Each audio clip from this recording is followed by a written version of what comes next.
Hey, what's up everybody, and welcome to this lesson.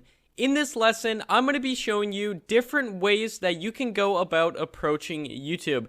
So in this lesson, we're going to be covering what are outsourceable channels, what are personal brand channels, what are hybrid channels, and then I'm going to show you examples of each type of channel, and then I'm going to go over some of the pros and cons of each. So hopefully by the end of this lesson, I'll have helped you narrow down which type of channel you're going to be running. Now, outsourceable channels include list channels, for example, like top 10 videos, top 5 videos, videos of that nature. I'm sure you've seen them on YouTube. You've probably watched tons of list channels on YouTube and not even known it. And if you haven't watched it, you've probably seen them like in your recommended tab. And then also animation channels. And I'm going to show you some examples of each right here. So some examples of outsourceable channels. The first off is called Top 5s, and Top 5s uploads like Top 5 scary ghost sightings, Top 5 creepy unsolved mysteries, things of that nature. And then we have Brightside right here, which is actually the fastest growing channel on YouTube. They reached 27 million subscribers, I think in under 2 years, which is absolutely ridiculous.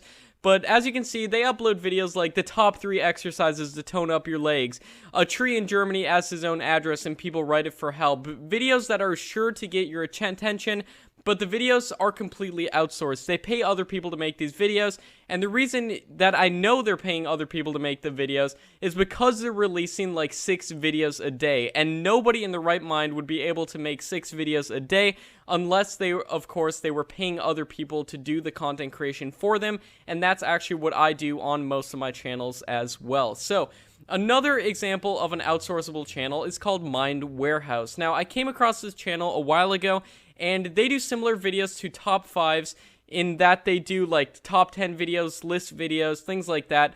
But all the videos are very shocking. They use great thumbnails, great titles, and they overall do a great job, and they're killing it on YouTube at the moment. Another channel that is an example of an outsourceable channel is one called My Story Animated. Now, this channel actually takes in stories from like kids and people who submit their stories, and then they make animations of those stories. And obviously they're paying people to do the animations, and it's a really cool concept, and I thought I'd just throw it in for you guys to show to you guys right here.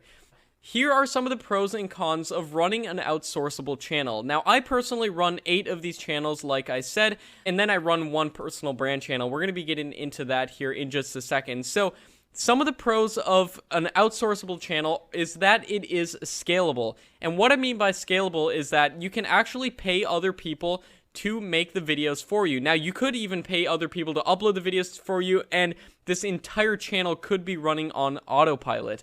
Now, that is what I define as an outsourceable channel, and that is one of the pros of running a channel like this.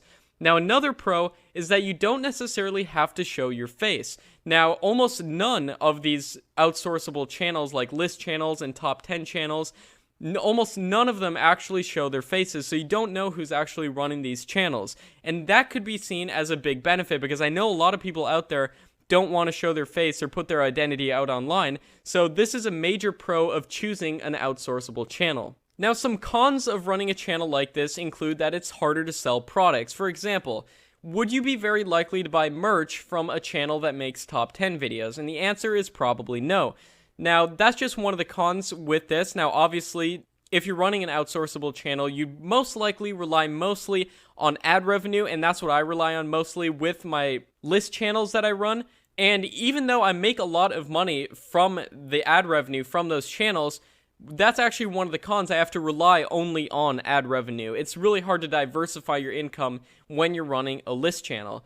Now, another thing you can always do in running list channels is you could build them up to a degree and then sell them. I know list channels that sell for hundreds of thousands of dollars, and if you're getting enough views and you have enough subscribers on your channel, you could build these channels and then sell them later off down the line. But that shouldn't necessarily deter you from starting one of these channels. I just want to make sure you're aware of the pros and cons of making a channel like this. Now, here are some examples of personal brand channels. Now, personal brand channels are when there's a personality behind the channel. So now some examples of channels like this: Make Money Matt, which is actually my personal brand channel, in which I make like business videos teaching people how I make money online and showing people that it really is possible to make a full-time income with YouTube. So that's my one personal brand channel. Like I said, I run 8 list channels and then 1 personal brand channel.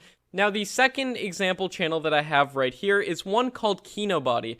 Now, this guy basically just makes like intermittent fasting videos, workout videos, things of that nature. I'm sure you've seen tons of channels like this online.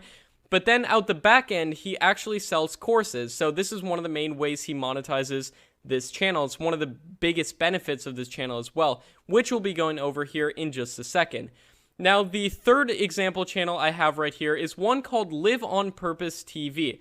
Now, this guy's actually a clinical psychologist, and he has a YouTube channel in which he makes videos every single day helping people with any everyday problems that they'd be having in their life. Whether they be in fights with their spouse or with their kids, he makes videos basically helping people with that, and then in turn, his YouTube channel acts like a lead generation machine to produce him leads for his practice. Now, here are some of the pros and cons of running a personal brand channel. So the pros, like I said, is there's more trust and it's easier to sell products, and there's no way to monetize a channel like this. If you're familiar with the YouTube ad program, you have to have at least 4,000 hours of watch time and 1,000 subscribers on your YouTube channel to be able to make money through the ad program on YouTube. Now, this can be huge when you're starting out because you might not want to wait to get your channel monetized and to start making money from your channel. So that is one of the major benefits of making a channel like this. And later down in the course, we're going to be going over the best ways to actually monetize a personal brand channel as well, and the best ways of monetizing an outsourceable list channel. And I'll show you a ton of cool tips and tricks with that. Now, the cons of running a personal brand channel is that it is less scalable. Now, obviously, you can hire people to do some things for these types of channels. For example, you could hire people to edit your videos, but it's always going to require you to actually sit down and make the videos. Now, like I said, you can outsource some parts of it, but other parts are going to require your time. That is one of the cons of running a personal brand channel. But like I said, I've freed up so much of my time by outsourcing content creation for my bigger list channels that it's actually given me time to work on this personal brand channel, and I'm making a lot of money from this channel, and I'm going to show you the exact tactics I'm using to do so. Now, there's also something that I like to call hybrid channels. Now, what are hybrid channels? Hybrid YouTube channels are channels that don't fit in any specified categories. So these aren't outsourceable channels, and these aren't necessarily personal brand channels either. There's sort of a mix between both. Now, one of the example channels I have right here is called Improvement Pill. Now, Improvement Pill makes basically like whiteboard videos, but it's the same guy voicing every single video. So he sometimes tells stories about his life, and then he also makes videos about like how I learned to love myself, how I lose weight without even trying, videos like that. So they're basically self-help videos, and the reason I label this channel as a hybrid channel because it isn't necessarily a personal brand, and it isn't necessarily an outsourceable channel. Now, it's more outsourceable than a flat-out personal brand channel, but it always requires him to do the voiceover because the channel is based around him. So that's what I like to call a hybrid channel. So if you ever find a YouTube channel that you're thinking about cloning and making a similar one for yourself, always remember that it might not exactly fit within either a personal brand channel or an outsourceable channel. It might actually be what I like to call a hybrid channel. And there are many very successful YouTube channels in every single category. So I hope this helped you guys in choosing the way that you're going to go about approaching YouTube.